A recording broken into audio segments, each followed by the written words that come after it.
Alors que tout le monde attendait un changement dans l'intelligence artificielle, ce qui est arrivé, c'est une modification de la batterie.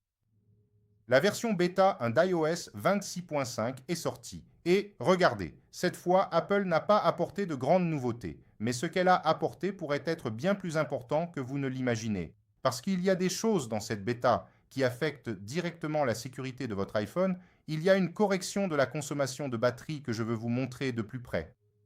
Restez jusqu'à la fin, car il y a un détail concernant le Bluetooth que beaucoup de gens vont aussi ressentir concrètement. Avant d'entrer dans les changements, laissez-moi vous donner un contexte. iOS 26.5 en est encore au premier stade de développement. Ceci est la première bêta. Pour vous donner une idée, il s'agit de la version 23F 5043G. Rappelons que plus on s'éloigne de la lettre A, plus on est loin de la version finale. Nous en sommes donc encore à la lettre G. Il y a encore un long chemin à parcourir. Et d'après ce que j'ai pu ressentir avec cette première bêta, n'attendez pas de grandes nouveautés, attendez plutôt de la stabilité, des corrections de sécurité et des ajustements fins. Et c'est exactement ce que cette bêta a apporté. Et savez-vous ce qui m'interpelle à ce sujet? Apple est très concentrée. Au lieu d'empiler les nouveautés, elle se concentre sur ce qui a été cassé et c'est un bon signe. Passons à l'essentiel, la sécurité. Apple a corrigé des vulnérabilités dans le kernel et dans WebKit. Le kernel est en gros le cœur du système d'exploitation. C'est la couche la plus profonde d'iOS, là où tout fonctionne.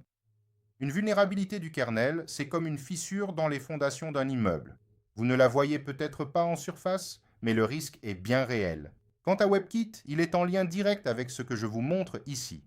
C'est le moteur qui fait tourner toute la navigation Internet sur l'iPhone, c'est-à-dire Safari. Les applications qui ouvrent des liens en interne, tout passe par là. Une faille dans WebKit peut être exploitée simplement en ouvrant une page malveillante. Apple n'a pas révélé les détails spécifiques de la vulnérabilité, ce qui est habituel, mais le fait qu'il l'ait corrigé dès la première bêta au tout début du cycle me laisse penser que c'était urgent. Si vous utilisez l'iPhone au quotidien, surtout pour le travail et pour accéder à des données sensibles, cette mise à jour de sécurité justifie déjà à elle seule l'existence de cette bêta. Maintenant, la correction concernant la batterie dont j'ai parlé au début, Apple a ajusté la planification des tâches en arrière-plan. Laissez-moi vous traduire cela.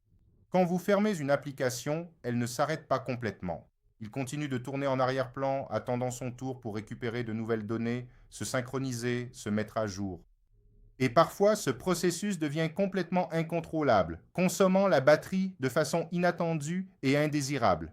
L'analogie que j'utilise pour vous expliquer est simple. Imaginez que vous avez 20 employés au bureau, mais que la moitié d'entre eux se promènent sans rien faire.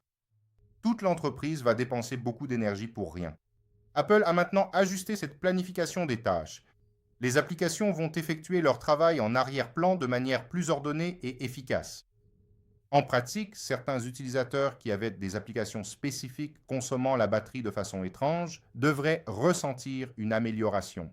Ce n'est pas une révolution, mais c'est le genre de réglage fin qui fait la différence au quotidien. Passons maintenant au Bluetooth.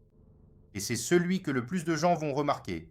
Apple a corrigé un problème de reconnexion et de stabilité avec certains accessoires. Si vous avez des AirPods, des écouteurs d'autres marques ou n'importe quel accessoire Bluetooth qui présentait un comportement étrange, comme une connexion qui se perdait sans raison ou qui mettait du temps à se reconnecter, ce problème ne venait pas de votre appareil, mais bien de votre iPhone. Je ne sais pas exactement quels accessoires ont été affectés car Apple ne l'a pas précisé, mais si vous aviez ce problème, vous pourrez tester après avoir installé cette bêta.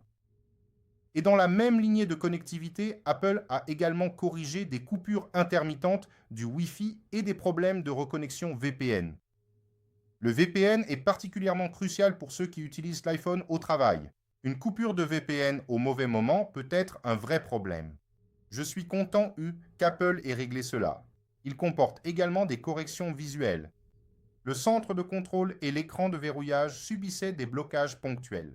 Ces erreurs, comme vous pouvez le constater, semblent avoir été corrigées. Deux petites choses. Siri, aucun changement significatif dans cette version bêta. Je veux dire aucun changement. Zéro. Apple réserve clairement les nouvelles fonctionnalités de Siri pour une date ultérieure, probablement plus proche d'iOS 27, date à laquelle elle devrait dévoiler la nouvelle version de Siri lors de la WWDC. Et pour les développeurs qui regardent, Apple a mis à jour les éléments du SDK et ajouté des journaux de diagnostic pour la planification des tâches en arrière-plan. Cela facilite grandement la détection des bugs de performance dans les applications. Si vous avez une application avec des problèmes de consommation de batterie, vous disposerez désormais de plus de données pour travailler.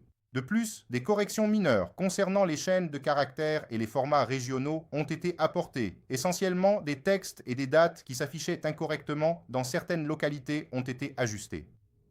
Alors, cela vaut-il la peine d'installer cette bêta? Si vous êtes développeur, oui, les corrections du SDK et les journaux de diagnostic vous seront utiles et vous devrez forcément tester vos applications sur la nouvelle version.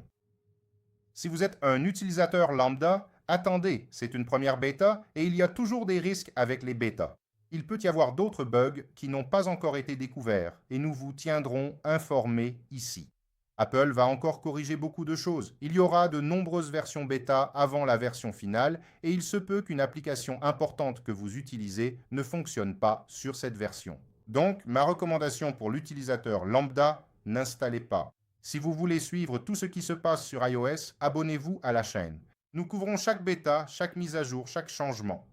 Nous couvrons l'intelligence artificielle et j'essaye toujours d'aller au-delà de la simple liste des notes de version. Dites-moi dans les commentaires, utilisez-vous une version bêta d'iOS 26?